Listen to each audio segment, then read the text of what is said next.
South ఇండియాలోనే అతి తక్కువ ధరలకే రత్నాలందించే ఏకైక సంస్థ 6JVR. నమస్తే, నేను జర్నలిస్ట్ శ్రీనివాస్.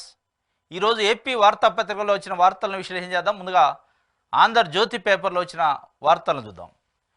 ఆంధ్రజ్యోతిలో బ్యానర్ ఐటమ్గా పిన్నెల్లి పరార్, ఈవీఎం ధ్వంసం కేసుతో పలాయనం, దేశం దాటారా ఇక్కడే ఉన్నారా, ప్రత్యేక బృందాలతో పోలీసుల వేట, తెలంగాణలో మకాం వేసినట్టు సమాచారం, సంగారెడ్డిలో అరెస్ట్ చేసినట్టు వార్తలు, పాలమూరులోని ఓ పత్తి మిల్లులో బస, పోలీసులు వెళ్లడానికి ముందే షెల్టర్ ఖాళీ, పిన్నెల్లి వాహనం సీజు, డ్రైవర్ అదుపులోకి లుకౌట్ జారీ అని చెప్పి లుకౌట్ జారీ చేశారు, ఎయిర్పోర్ట్లన్నీ అలర్ట్ చేశారు. ఈవీఎం పగలగొడుతున్న పిన్నెల్లిని అడ్డుకున్న శేషగిరిరావుపై పోలింగ్ ముగిశాక దాడి చేయడంతో రక్త గాయాలైన దృశ్యం. ఈయన తెలుగుదేశం పార్టీకి సంబంధించి పోలింగ్ ఏజెంట్ నంబూరి శేషగిరిరావు. ఈయన పిన్నెల్లి రామకృష్ణారెడ్డి ఈవీఎం ధ్వంసం చేస్తుంటే అడ్డుకున్న సందర్భంలో గొడవ జరిగింది. దానికి సంబంధించిన ఒక విజువల్స్ కూడా, దాని తర్వాత జరిగిన గొడవకు సంబంధించిన విజువల్ కూడా ఇచ్చారు. వెంటనే ఎమ్మెల్యేని అరెస్ట్ చేయండి, రాష్ట్ర ఎన్నికల సంఘానికి ఈసీ ఆదేశం, ఈవీఎం ధ్వంసం ఘటనపై తీవ్ర ఆగ్రహం, ఎక్స్లో లోకేష్ చేసిన పోస్టుపై స్పందన, త్వరలో ఎమ్మెల్యే ఇతర నిందితులను అరెస్ట్ చేస్తామని ఈసీకి డీజీపీ నివేదిక, 4 బృందాలు ఏర్పాటు చేసినట్టు వెల్లడి, వెంటనే అరెస్ట్ చేయాలట. అసలు ఆంధ్రప్రదేశ్లో ఎలక్షన్ జరిగిన తీరు, ఎలక్షన్ కమిషన్ వ్యవహార శైలి పైన అంటే నిన్న ఈ వీడియో, ఈ తతంగం అంతా చూసిన తర్వాత అనేక రకాలైన అనుమానాలు వస్తున్నాయి. ఎందుకంటే మే 13 నాడు ఎన్నికలు జరిగినాయి. మే 13 నాడు ఎన్నికలు జరిగితే మే 13, 10, 11 ప్రాంతంలో ఈ ఘటన జరిగితే నిన్న నారా లోకేష్, విదేశాల్లో ఉన్న లోకేష్ ఎక్స్లో వీడియో పెట్టే వరకు ఎలక్షన్ కమిషన్ స్పందించలే. అసలు నారా లోకేష్కి వెబ్ కాస్టింగ్కి సంబంధించిన వీడియో ఎట్లా వెళ్ళింది, అది ఎలక్షన్ కమిషన్ అండర్లో ఉంటుంది కంప్లీట్గా అనేది ఒక ప్రశ్న. అయితే ఆయనకి ఎట్లా వెళ్ళింది అనేది రెండో ప్రశ్న. అసలు ప్రధానంగా వెబ్ కాస్టింగ్ అంటేనే లైవ్ పోలింగ్ జరిగే మొత్తం వ్యవహారాన్ని లైవ్లో అక్కడున్న కలెక్టరేట్ కంట్రోల్ రూమ్ నుంచి పర్యవేక్షిస్తారు. ఏ చిన్న సంఘటన జరిగినా వెంటనే పోలీసులు అరెస్ట్ చేస్తారు, అక్కడ ఉన్న వ్యక్తులను అరెస్ట్ చేస్తారు. అలర్ట్ చేసి లా అండ్ ఆర్డర్ ఇష్యూ కాకుండా చేయటం కోసం, అక్కడ అవాంఛనీయ సంఘటనలు జరగకుండా చేయటం కోసం, పోలింగ్ ప్రశాంతంగా జరగటం కోసం వెబ్ కాస్టింగ్ పెట్టేది. కానీ మే 13 నాడు జరిగిన ఘటనకి మే 20 నాడు ఎలక్షన్ కమిషనరు మంచిగా బయటికి లోకేష్ అనే వ్యక్తి, తెలుగుదేశం పార్టీ అభ్యర్థి, ఆయన తెలుగుదేశం పార్టీ అగ్రనాయకుడు, ఆయన వీడియో కట్ అండ్ పేస్ట్తోనే ఆయనకు అనుకూలమైన వీడియో రిలీజ్ చేసిన తర్వాత మీరు చర్యలు తీసుకోవడానికి బయటకు వచ్చి ఏమంటుండే ఎలక్షన్ కమిషనరు, పిన్నెల్లికి 7 ఏళ్లు శిక్ష పడే అవకాశం, ఈవీఎం ధ్వంసంపై 10 సెక్షన్లతో కేసు, సీసీ ఫుటేజ్ వల్లే సాక్ష్యాలు దొరికాయి, కౌంటింగ్కి 20 కంపెనీల బలగాలు అని మీనా చెప్తుండు. సీఈఓ, ఏపీ ఎలక్షన్ కమిషనర్ సంబంధించిన సీఈఓ ఏం చెబుతుండో, పిన్నెల్లికి 7 ఏళ్ళు జైలు శిక్ష పడిద్దట. 7 ఏళ్ళు పడిద్దా, 10 ఏళ్ళు పడిద్దా, కోర్టు డిసైడ్ చేస్తుంది. అది కోర్టు దానికి సంబంధించిన సెక్షన్ల ప్రకారం చట్టం ఎట్టుంటే అటు చేస్తాయి. కానీ 7 ఏళ్ళు శిక్ష పడిద్దని 7 రోజుల తర్వాత చెబుతున్నారు. సల్లట కబురు. మీరు 7 రోజులు ఏం చేసింది ఎలక్షన్ కమిషన్? నిద్రపోయిందా? 7 రోజులు మీరు సైలెంట్గా ఉండడానికి కారణం ఏంది? అసలు ఈ ఈవీఎం ధ్వంసానికి ముందు ఇంకా పెద్ద ఘటన ఏదైనా జరిగిందా?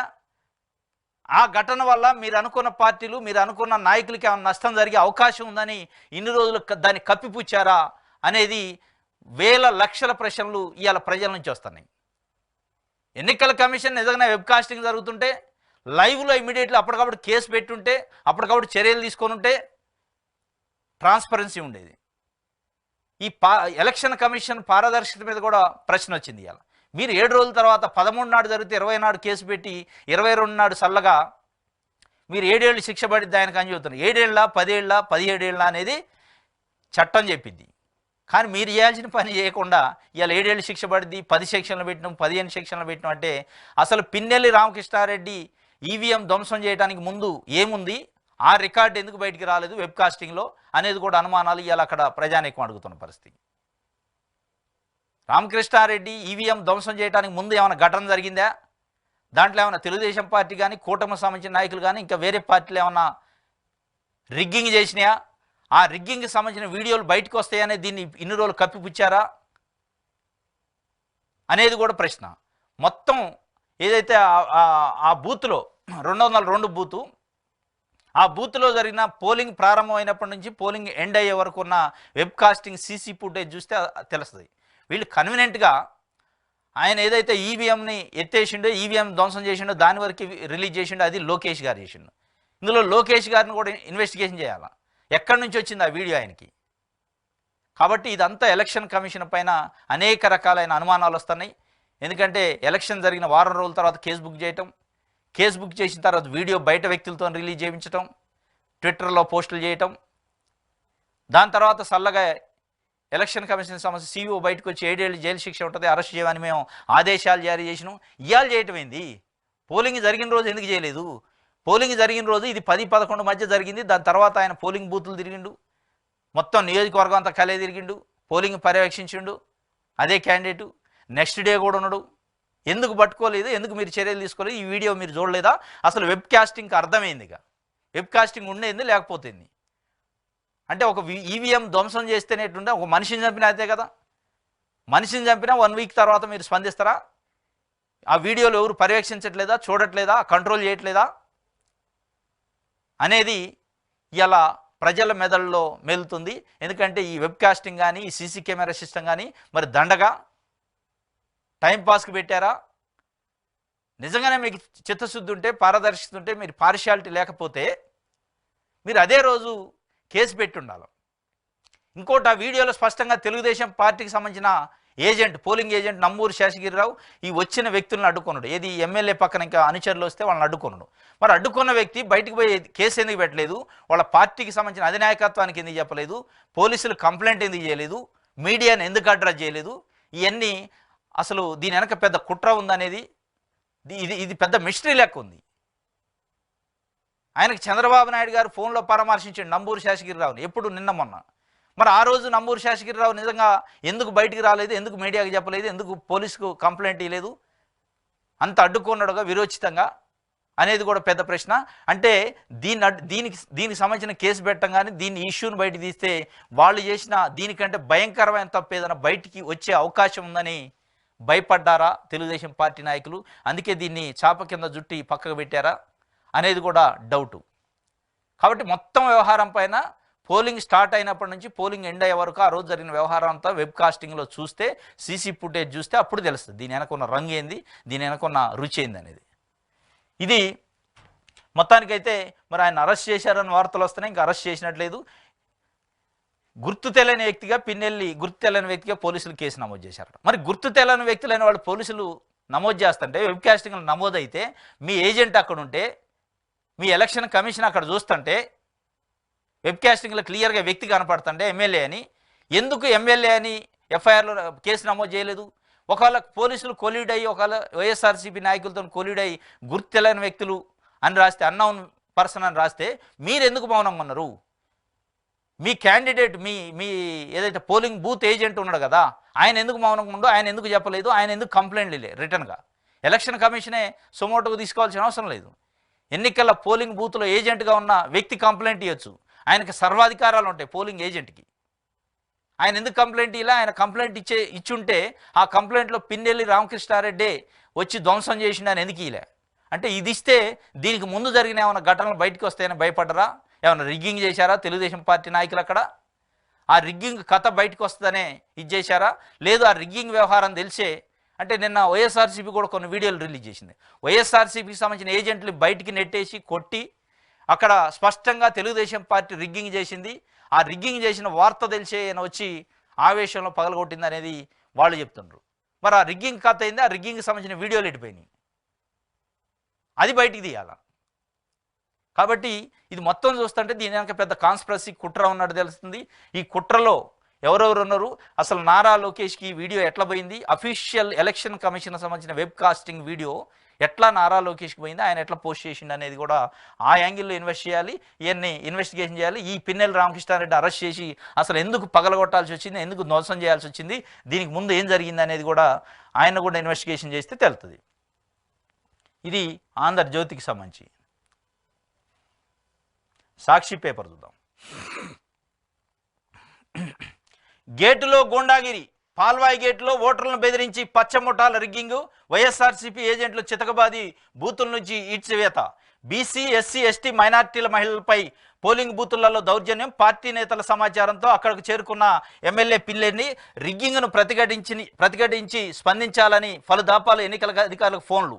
వెబ్కాస్టింగ్ పరిశీలించి రిగ్గింగ్ అడ్డుకోకుండా అధికార యంత్రాంగం ఉదాసీనత. పల్నాడులో 7 చోట్ల ఈవీఎంలు ధ్వంసం అయితే ఒక్క వీడియో మాత్రమే బహిర్గతం. అవసరమైన మేరకు ఎడిటింగ్. వారం తర్వాత తాఫీదుగా విదేశాల్లో ఉన్న లోకేష్ ఎక్స్ ఖాతా నుంచి విడుదల. భద్రంగా ఉండాల్సిన వెబ్కాస్టింగ్ సమాచారం బయటికి వెళ్లడంపై సందేహాలు. రిగ్గింగు, ఏజెంట్లపై దాడులు, ఓటర్లను బెదిరించిన వారిని పట్టించుకోకుండా ప్రతిఘటించిన వారిపై కేసుల నమోదు పట్ల సర్వత్రా విస్మయం. ఇది కథ. అసలు వెబ్కాస్టింగ్ భద్రంగా ఉండాల్సిన వీడియో నారా లోకేష్ ఎక్స్ ఖాతాలోకి ఎట్లా పోయింది? రిగ్గింగ్ జరిగింది, వైఎస్ఆర్సీపీకి సంబంధించిన ఏజెంట్లు మొత్తాన్ని బయటికి చితకబాది బయటికి నెట్టేసి రిగ్గింగ్ చేశారనేది వెబ్కాస్టింగ్లో నమోదైతే ఆ రిగ్గింగ్ పైన ఎందుకు చర్యలు తీసుకోలేదు? రీపోలింగ్కి ఎందుకు సిఫార్సు చేయలేదు అక్కడున్న పోలింగ్ ఆఫీసర్లు కానీ ఆర్ఓ కానీ అనేది $1 మిలియన్ ప్రశ్న. జనరల్గా వెబ్కాస్టింగ్లో రిగ్గింగ్ చేస్తున్నారని తెలిసినప్పుడు అక్కడనే మీరు కట్ చేసి ఉంటే ఎలక్షన్ కమిషన్ పక్షపాతం లేకుండా పార్షియాలిటీ లేకుండా ఉండుంటే ఇమీడియట్గా రిగ్గింగ్ జరిగింది కాబట్టి దాన్ని క్యాన్సిల్ చేస్తామని ప్రకటించి ఉంటే ఈ గొడవ జరిగేది కాదు. ఎస్సీ, ఎస్టీ, బీసీ, మైనార్టీ వర్గాలకు సంబంధించి ఒక పార్టీకి అనుకూలంగా ఉన్నారని చెప్పి వాళ్ళని బూతులలోకి రానియకుండా వాళ్ళ ఓట్లను రిగ్గింగ్ చేసి దొంగ ఓట్లు ఇస్తుంటే ఎలక్షన్ కమిషన్ నిద్రపోతే ఆ వీడియోలను చూసుకుంటూ వినోదం చూసినట్టు ఎంజాయ్ చేస్తుంటే అంటే రెచ్చగొట్టడానికి ఒక కారణం ఎలక్షన్ కమిషన్ కూడా ఎలక్షన్ కమిషన్కి సంబంధించిన అధికారులు అనేది ఇలా స్పష్టంగా అర్థమవుతుంది. అదే వీళ్ళు చెప్పారు, గేటులో గూండాగిరి, పాల్వాయి గేటులో ఓటర్లను బెదిరించి పచ్చముట్ట రిగ్గింగ్ చేసిందని. రిగ్గింగ్ చేస్తున్నకు సంబంధించిన ఫోటోలు, ఆ గొడవలకు సంబంధించిన ఫోటోలు ఉన్నాయి. ఇది రిగ్గింగ్ని అడ్డుకున్న వ్యక్తులపైన కేసులు పెట్టారు. రిగ్గింగ్ని అడ్డుకొని గొడవలు రావడానికి హేతు అయ్యారు అక్కడున్న అధికారులు గొడవలు కావడానికి. కాబట్టి దీనికి తప్పనిసరిగా ఈ పిన్నెల్లి రామకృష్ణారెడ్డి ఏదైతే ఈవీఎంని ధ్వంసం చేసిందనే వీడియోకు ముందున్న వీడియో భయంకరమైన వీడియో ఏదైనా ఉండుంటుంది. వైఎస్ఆర్సీపీకి సంబంధించిన ఏజెంట్లు చితకబాది బయటికి గెంటేసి రిగ్గింగ్ చేశారు. ఆ రిగ్గింగ్ వాళ్ళు చేసిన దొంగతనం, వాళ్ళు చేసిన రిగ్గింగ్, వాళ్ళు చేసిన చట్ట వ్యతిరేకమైన పని బయటికి వస్తుందని చెప్పి ఇన్ని రోజులు వీళ్ళు సపోర్ట్ చేయలేదు. అదే నంబూరు శేషగిరిరావు ఈవీఎం ధ్వంసం చేస్తుంటే ఎమ్మెల్యేని అడ్డుకున్న వ్యక్తి కంప్లైంట్ చేయలేదు, ఎక్కడ మీడియాకి అడ్రస్ చేయాలి, మీడియాకి చెప్పాలి, పార్టీ కూడా పట్టించుకోవాలి. అంటే దీని వెనక దీనికంటే భయంకరమైన, దీనికంటే చట్ట వ్యతిరేకమైన కార్యక్రమం వీడియో ఉంది. దాన్ని బయటికి తేకుండా కట్ అండ్ పేస్ట్గా వాళ్ళకు అవసరమైన మేర కట్ చేసి లోకేష్ విడుదల చేసిండు. అసలు లోకేష్కి ఎట్లా వీడియో పోయింది? ఈ యాంగిల్లో ఇన్వెస్టిగేషన్ జరిగితే అసలు రిగ్గింగ్ అయింది, రిగ్గింగ్ తర్వాత జరిగిన సంఘటన అయింది, వైఎస్ఆర్సీపీ ఏజెంట్లు ఎందుకు బయటకు పంపారు, ఎస్సీ, ఎస్టీ, బీసీకి సంబంధించిన ఓటర్లను ఎందుకు చితకబాదారు, పోలింగు బూత్ నుంచి బయటకు పంపారు, ఈ విషయాలన్నీ బయటికి రావాలంటే కంప్లీట్ వీడియో తీయాలి. కంప్లీట్ వీడియో బయటికి రావాలి. కంప్లీట్ వీడియో పైన ఇన్వెస్టిగేషన్ జరగాలి. జరిగితే తప్పరాదు. ఓన్లీ ఒక కోణంలో నాణ్యానికి ఒకవైపే చూస్తున్నారు. అంటే పిన్నెల్లి రామకృష్ణారెడ్డి ఈవీఎం ధ్వంసం చేసింది ఒకటే చెప్తున్నారు తప్ప దానికి ముందు దాని తర్వాత జరిగిన సంఘటనలు కానీ ఘటనలు కానీ ఎక్కడ చూపించట్లేదు. దానిపైన తెలుగుదేశం పార్టీ కూడా కంప్లైంట్ చేయాలి. గమ్మత్తు ఏంటంటే తెలుగుదేశం పార్టీకి సంబంధించిన మీడియా చీమ చిట్టుకునంటే పెద్ద పెద్ద బ్యానర్ ఐటమ్ రాసేది ఈవీఎంలు ధ్వంసం చేసిన స్పష్టంగా వీడియో ఉంది, వాళ్ళ ఏజెంట్ ఆడ ఉన్నాడు, అడ్డుకున్నాడు, ఆయన స్పష్టంగా చూసిండు. ఎందుకు బయటకు వచ్చి అది వాళ్ళకి సంబంధించిన మీడియాకి చెప్పలేదు, వాళ్ళకి సంబంధించిన నాయకులకి చెప్పలేదు? లేకపోతే చెబితేనే వాళ్ళే లేదు మంది ఇంకా దీనికంటే వరస్ట్ అయిన తప్పు ఉంది కాబట్టి మన బట్టలు కూడా తీసి బజార్లో నిలబెడతారు కాబట్టి దీన్ని సపోర్ట్ చేయకుండా ఉంచండి అని ఆపారా అనేది ఆపినట్టే అర్థమైంది దీన్ని బట్టి. ఇది గేటులో గూండాగిరి జరిగింది అని చెప్పి వాస్తవం గూండాగిరి జరిగింది. ఆ గూండాగిరిని అడ్డుకునే దాంట్లో ఆవేశపూరితమైన సంఘటన వల్ల ఈవీఎం ధ్వంసమైంది అనేది ఇలా ఆడ మాచర్లలో ఉన్న ప్రజలు మాట్లాడుకుంటున్నారు. దీనికంటే ముందు రెచ్చగొట్టే కార్యక్రమాలు ఈ ఎలక్షన్ కమిషన్కి సంబంధించిన ఆఫీసర్లు అక్కడ తెలుగుదేశం పార్టీకి సంబంధించిన నాయకులు చేయబట్టే ఈ పరిస్థితి వచ్చింది అనేది. కాబట్టి ఓన్లీ పిన్నెల్లి రామకృష్ణారెడ్డి ధ్వంసం చేసిందే కాకుండా దానికి సంబంధించిన ముందున్న వీడియోని, ముందు జరిగిన సంఘటనలు కూడా తీసుకొని దాని మీద కూడా ఇన్వెస్టిగేషన్ చేసి దాని మీద కూడా కేసులు బుక్ చేస్తే అప్పుడు అసలు విషయం బండారం బయటపడే అవకాశం ఉంది. ఓటమి బాటలో బాబు, కుప్పంలో తప్పిన లెక్కలు, వికటించిన వ్యూహాలు. ఇన్నాళ్ళు చంద్రబాబుని గెలిపించింది 51,000 దొంగ ఓట్లు, 2 విడతలుగా ఆ ఓట్లు తొలగింపు. దీంతో ఓటమికి దగ్గరవుతూ వచ్చిన బాబు స్థానిక సంస్థల ఎన్నికలన్నింటిలో టీడీపీ ఘోర పరాజయం.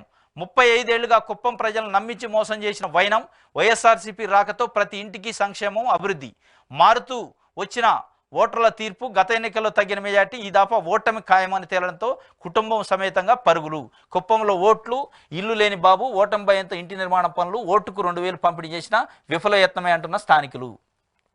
చంద్రబాబు 35 ఏళ్ల కుప్పం ప్రస్థానంలో జరిగిన ఎన్నికల్లో వచ్చిన ఓట్లు, సీట్లను బట్టి చూస్తే గత 5 ఏళ్లలో వైఎస్ఆర్సీపీ గట్టి పట్టు సాధించిందని స్పష్టమవుతుంది. స్థానిక సంస్థల ఎన్నికల్లో వైఎస్ఆర్సీపీ అభ్యర్థులకు వచ్చిన ఓట్లను ఇటీవల తొలగించిన 33,000 టీడీపీ దొంగ ఓట్లను పరిగణలోకి తీసుకుంటే మే 11 జరిగిన ఎన్నికల్లో కుప్పం అసెంబ్లీ వైఎస్ఆర్సీపీ అభ్యర్థి భరత్ గెలుపు వాకిట నిల్చున్నారని తెలుస్తుంది. గెలుపు వాకిట నిల్చుండట. స్థానిక సంస్థల ఎన్నికల్లో వైఎస్ఆర్సీపీ అభ్యర్థులు మద్దతుదారులకు వచ్చిన ఓట్ల కంటే కేవలం 3 నుంచి 4,000 ఓట్లు మాత్రమే అదనంగా అవసరం. అయితే భారీగా టీడీపీ దొంగ ఓట్లకు చెక్ పడటంతో కుప్పంలో చంద్రబాబు ఓడిపోతారని స్పష్టమవుతుంది. ఇటు ఓటర్లు, అటు రాజకీయ విశ్లేషకులు, పలు సర్వే నివేదికలు చెబుతున్న వాస్తవం ఇది. ఓటమి బాటలో చంద్రబాబు నాయుడు గారు ఉండట. గత 35 సంవత్సరాలుగా కుప్పం నుంచి పోటీ చేస్తుంటూ ప్రతిసారి 35 నుంచి 40,000 దొంగ ఓట్లు అక్కడ పోలైతాయట. ఆ దొంగ ఓట్లన్నింటినీ ఈసారి 2 దఫలుగా తొలగించారట. 33,000 ఓట్లు తొలగించారట. 33,000 ఓట్లు ఆల్రెడీ డిలీట్ అయిపోయినాయి. ఆ 33,000 తెలుగుదేశం పార్టీకి పడాల్సిన దొంగ ఓట్లు అయ్యి. దాంతోపాటు ఈ 5 సంవత్సరాల్లో వైఎస్ఆర్సీపీ జగన్మోహన్ రెడ్డి గారి ఆధ్వర్యంలో ఇచ్చిన సంక్షేమ కార్యక్రమాలు ప్రతి ఇంటికి తెలుగుదేశం పార్టీ, వైఎస్ఆర్సీపీ, కాంగ్రెస్ ఏ పార్టీ అనే సంబంధం లేకుండా, ఏ కులమో మతమో అనే సంబంధం లేకుండా, ప్రాంతం అనే సంబంధం లేకుండా ప్రతి ఇంటికి శాచ్యురేషన్ బేసిస్లో ప్రతి ఇంటికి లబ్ధి వెళ్ళింది. ప్రతి మహిళ అకౌంట్లో, ప్రతి రైతు అకౌంట్లో డబ్బులు పడ్డాయి, ప్రతి విద్యార్థి అకౌంట్లో డబ్బులు పడ్డాయి. దానికి సంబంధించి తప్పనిసరిగా టర్న్ అయ్యే అవకాశం ఉంది వైఎస్ఆర్సీపీకి. సంక్షేమ ఫలితాల వల్ల, సంక్షేమ ఫలాల వల్ల వైఎస్ఆర్సీపీకి ప్రజలు ఓటేసే పరిస్థితి, అనుకూలమైన పరిస్థితి వచ్చింది. దాంతోపాటు ఇప్పుడు ఏదైతే ఉందో 35,000 ఓట్లు తెలుగుదేశం పార్టీకి పడాల్సిన దొంగ ఓట్లను డిలీట్ అయినాయి కాబట్టి తప్పనిసరిగా చంద్రబాబు నాయుడు గారు ఓటమి అంచుల్లో ఉన్నారు. ఓటమి స్పష్టంగా కనపడుతుంది. వైఎస్ఆర్సీపీ అభ్యర్థి భరత్ గెలుపు అంచుల్లో ఉన్నట్టు, గెలుపు వాకిట్లో నిల్చున్నట్టు స్పష్టంగా అర్థమవుతుంది అనేది ఒక వార్తనిచ్చింది. వాస్తవంగా కూడా చూస్తే, ఎందుకంటే జగన్మోహన్ రెడ్డి గారు పదే చెప్పిండు, కుప్పమే కాదు కుప్పం నుంచి పులివెందుల వరకు, పులివెందుల నుంచి పిఠాపురం వరకు ఎక్కడ చూసినా కానీ మీ అకౌంట్లలో స్టేట్మెంట్ చూసి ఓటేయండి, నేను మంచి చేసిన అనిపిస్తేనే ఓటేయండి, నేను చేసిన మంచి ఏంది, నేను చేసిన సంక్షేమం అనేది మీ అకౌంట్ చూసుకుంటే తెలుస్తుంది, దానికి ప్రోగ్రెస్ కార్డు అదే అని చెప్పిండు. ఆ ప్రోగ్రెస్ కార్డు కుప్పంలో కూడా వర్తించింది. ఆ ప్రోగ్రెస్ కార్డు కుప్పంలో కూడా చూసుకోవచ్చు. వాళ్ళు పెన్షన్లు కానీ, ఇళ్ల పట్టాలు కానీ, మహిళా విద్యా దీవెన కానీ, అమ్మఒడి కానీ, రైతు భరోసా కానీ, ఇట్లాంటి అన్ని స్కీముల వల్ల ఎట్టి పరిస్థితుల్లో వైఎస్ఆర్సీపీకి ఓట్ షేర్ పెరిగింది. ఓట్ షేర్ పెరగడంతో పాటు అక్కడ ఉన్న 35,000 దొంగ ఓట్లు తొలగించడం వల్ల తప్పనిసరిగా వైఎస్ఆర్సీపీ అభ్యర్థి భరత్ గెలిచే అవకాశం ఉంటుంది అన్నట్టు ఒక వార్తనిచ్చారు. గెలిచే అవకాశం కూడా ఉన్నట్టే అనిపిస్తుంది. ఇది సాక్షికి సంబంధించి. ఆంధ్రప్రభ చూద్దాం.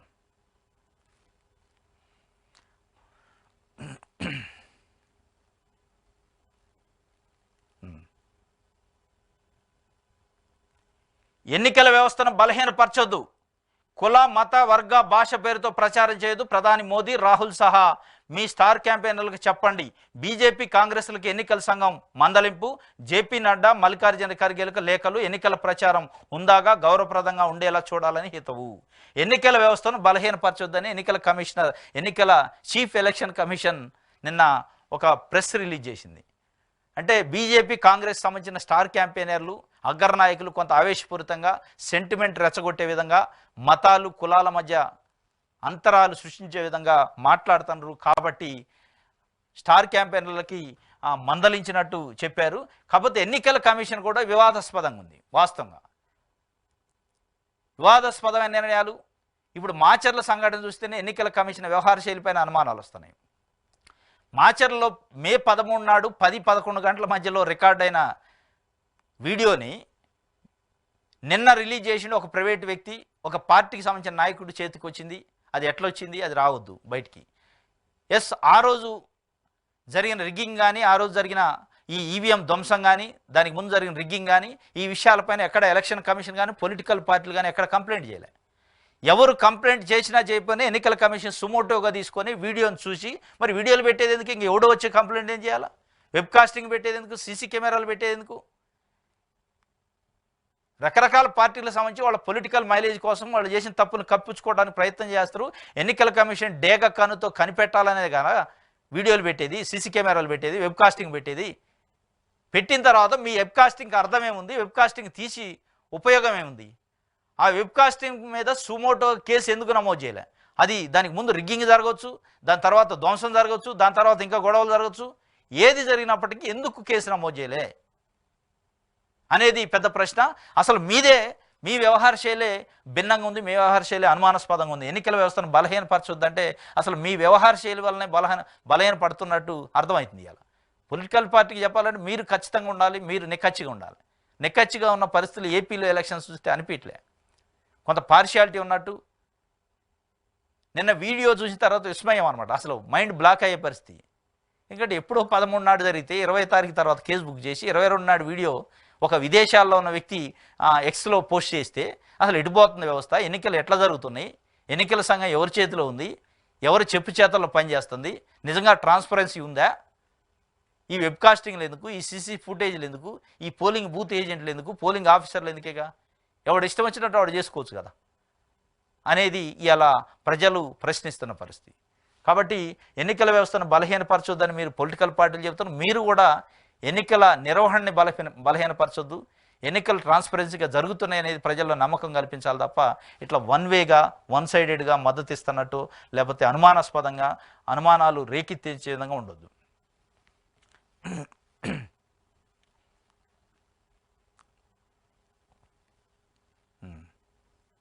ఇది ఈనాడుకు సంబంధించి.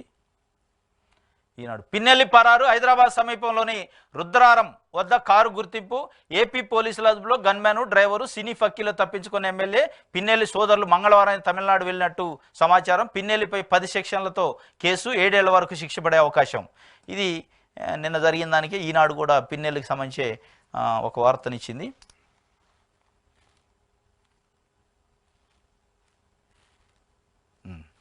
ఇది ఈనాడుకు సంబంధించి.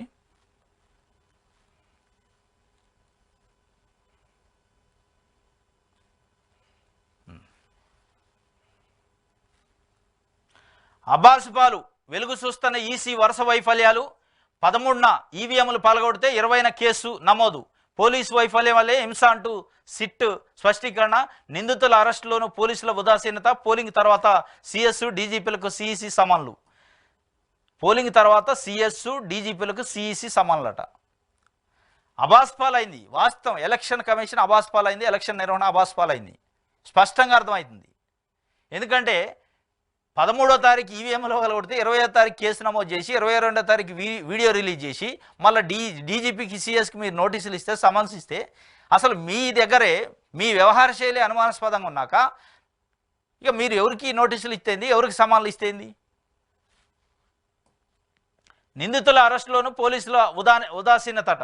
వైఫల్యమే సిఓ మీనా చెబుతుండూ వైఫల్యమే జరిగింది. ఈవీఎంల ధ్వంసం ఘటన సిగ్గుపాలన చర్యగా కేంద్ర ఎన్నికల సంఘం పేర్కొందని, స్వేచ్ఛాయుత ఎన్నికల నిర్వహణలో వైఫల్యంగా ఈసీ దీన్ని గుర్తించిందని రాష్ట్ర ఎన్నికల సంఘం ప్రధాన అధికారి ముఖేష్ కుమార్ మీనా తెలిపారు. ఎవరి వైఫల్యం? వైఫల్యమే. ఎవరిది? మీదే కదా.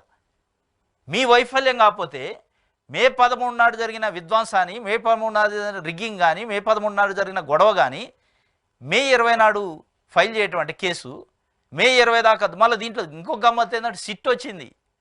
ఎన్నికల అనంతరం జరిగిన తాడిపర్తి కానీ, మాచర్ల కానీ, అదే చిత్తూరులో జరిగిన గొడవలలో ఆ గొడవల మీద ఎంక్వైరీకి సిట్ కూడా వచ్చింది. ఆ సిట్లో కూడా ఏ పార్టీ కంప్లైంట్ చేయలే ఈ జరిగిన విషయం.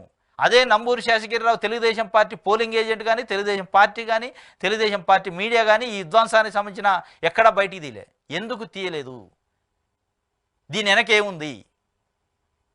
ఇంటెన్షనల్గా వారం తర్వాత ఈ వీడియోని బయటికి తీయడానికి కట్ అండ్ పేస్ట్గా వాళ్ళకు అనుకూలమైన మేరకే వీడియోని ఉంచి మిగతా వీడియోని కట్ చేసి ఎందుకు ఇచ్చారు? మొత్తం వీడియోని ఎందుకు ఇవ్వలేదు? దీనికి జరిగిన ముందు, ఈ విధ్వంసానికంటే ముందు జరిగిన సంఘటనని ఎందుకు బయటికి తీయట్లేదు, ఎందుకు చెప్పట్లేదు? ఇప్పటికి కూడా ఎలక్షన్ కమిషన్ అనేది స్పష్టంగా అనుమానాలకి తావిస్తుంది, అంటే డౌటే లేదు. ఇప్పటికైనా ఇవ్వాల. మీరు వైఫల్యం ఎవరిది వైఫల్యం? మీ వైఫల్యం. పొలిటికల్ పార్టీల వైఫల్యం కాదు. పొలిటికల్ పార్టీలు తప్పనిసరిగా ఏ పార్టీకి ఆ పార్టీ ఇట్లాంటి వ్యవహారాలు చేస్తాయి కాబట్టి ఎన్నికల కమిషన్ డ్యాక్కంతో ఉండాలి కాబట్టి వెబ్ కాస్టింగ్, సీసీ కెమెరాలు పెట్టారు. మీది స్పష్టంగా వైఫల్యం. ఇప్పటికైనా ఆ రోజు 7 గంటలకు పోలింగ్ స్టార్ట్ అయినప్పటి నుంచి ఏం జరిగింది, వెబ్ కాస్టింగ్ అనేది రిలీజ్ చేస్తే మీ యొక్క చిత్తశుద్ధి, మీ యొక్క పార్షియాలిటీ ఏమీ లేదు అనేది అప్పుడు నమ్ముతారు, పారదర్శకత ఏందనేది. ఇది అబాస్ పాలైంది, తప్పనిసరిగా అబాస్ పాలైంది. ఎన్నికల కమిషన్ ఏపీలో అబాస్ పాలైందంటే స్పష్టంగా అర్థమైంది. మళ్ళీ ఏమంటారు, ఈవీఎం ధ్వంసం చేసినప్పటికీ అందులో డేటా కరెక్టే ఉంది కాబట్టి దాన్ని అట్లే రీపోలింగ్ పెట్టలేదు మేము అని చెప్తారు. అసలు ఈవీఎం ధ్వంసం అయిన సంగతి ఎప్పుడు తెలిసిందే ఎలక్షన్ కమిషన్కి? నిన్న 20వ తారీఖు తెలిసిందా, 22 తెలిసిందా, 13 నాడు తెలిసిందా అనేది పెద్ద ప్రశ్న. కాబట్టి సమన్లు ఈ సిఎస్కి డీజీపీకి కాదు, వాళ్ళతో పాటు ఎలక్షన్ కమిషన్ నిర్వహించిన అధికారులు కూడా ఇవ్వాలి. అసలు ఈ ఈవీఎంల ధ్వంసం ఆ రోజు ఎందుకు తెలవలేదు, ఇంత లేట్గా ఎందుకు తెలిసింది, లేదా తెలిసి తెలవనట్టు నటించారా, తెలిసి తెలవనట్టు నటించిన ఆఫీసర్లు ఎవరు, వాళ్ళని ఎందుకు గుర్తించలేదు అనేది కూడా పెద్ద ప్రశ్న. ఇది తప్పనిసరిగా అబాస్ పాలైంది ఎలక్షన్ కమిషన్. ఇది రేపు కౌంటింగ్ తర్వాత కూడా ఎటు పోద్దో కూడా తెలవని పరిస్థితి. ఇది ఈరోజు ఏపీలో వార్తాపత్రికలకు సంబంధించిన వార్తల విశ్లేషణ. రేపు తాజా వార్తలతోని మళ్ళీ కలుసుకుందాం. Thank you.